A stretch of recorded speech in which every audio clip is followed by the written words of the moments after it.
Welcome to the Dallas Cowboys Breakdown. Andy Newberry here with Jonathan Hull. Cowboys went and got a good win.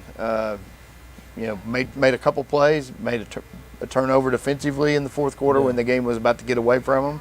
And then Dak led them on a drive. I thought that 3rd and 11 throw to Beasley was the play of the game. Yeah, no, he was great. You know, the biggest part of that win is it's a road divisional win, and it also puts the Redskins in an 0-2 hole where like less than 10% of teams that have been 0-2 have gone on to make the playoffs. Yeah. So it's that's a big deal in its own self, and keeps them, a game within the Giants, who they played well, who they probably could have very easily beaten if some things go differently. So now I think with 2 weeks into the season, Dak Prescott led Cowboys, you have to be pretty happy with what you're seeing. Yeah, and they're on pace, for the 8-8. They are. That kind of the range we thought they was in. The Giants, I thought, backed it up. A lot of teams. Week 1 had nothing to do with week 2. You saw two completely different teams. With the Giants, I thought their defense picked right up where it left off against the Cowboys, where after the first couple of drives, they really tightened up, and they didn't give Drew Brees nothing. Everybody thought that was going to be a 40-37 game.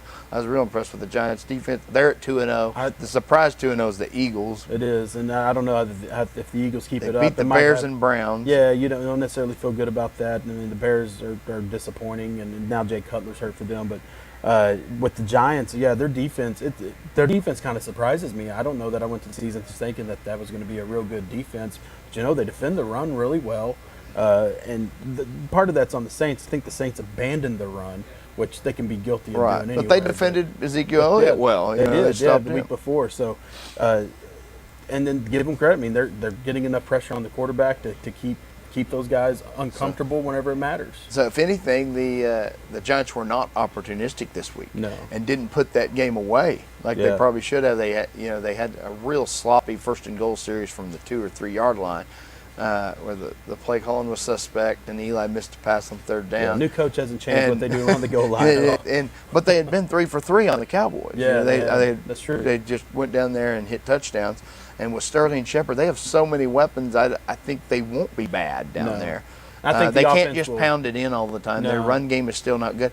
But I think they're the best team in the division, which I was leaning to most of the summer until late. I kind of made a break and went with the Redskins, and they look like they're in trouble. Yeah, no, that you like that version of Kirk Cousins. Is yet to he looked shaky. He really looked shaky. He looks like the Kirk Cousins that turned the ball over too much. And they're passing the ball more than anybody in the league percentage-wise.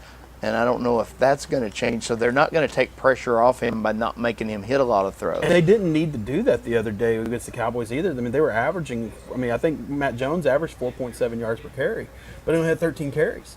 So, I mean, they could have stuck with that running game a little bit more and then maybe eaten up some more clock. I could have almost seen the Cowboys been 1-1 with the opposite results. Yeah. Because I thought they had plenty of chances to kind of put the Giants away. Yeah. Didn't do it. I thought the other day – Redskins really had game control if they wanted to take advantage of it and put them out of their misery. If they score a touchdown there when they're up 3 and get up 10 in the fourth quarter, they're but that's what the NFL is. You have to put a game away when you get a chance. Even before then, the Redskins, the onside kick, they recover it, short field, fumble, recover it. They don't take advantage of it.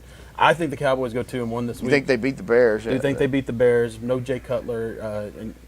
The Bears aren't very efficient running it. No. They're just going to pound Langford at you. He's the okay in short yardage, good. But if you can slow that, and then you're going to get Brian Hoyer. Yeah, and then the defense isn't very good. I think that can handle them and maybe see. Can the Cowboys win a home game? Because we just see these stats of how many high school teams have won more home games in the last 2 years on that field. Yeah, Alabama's won more games than Dallas on that field. It's time for more. So that trend has to stop. Yeah, I think they're 2-1 and the schedule kind of sets up for them to get off to the really nice start, and then maybe Romo comes back, and then we start that whole Dak. Soon they'll get some defenders back. So. That too. So I think things are really looking up for them right now, and it should be, like I said, 2-1 after this week. You don't think you can ask for more.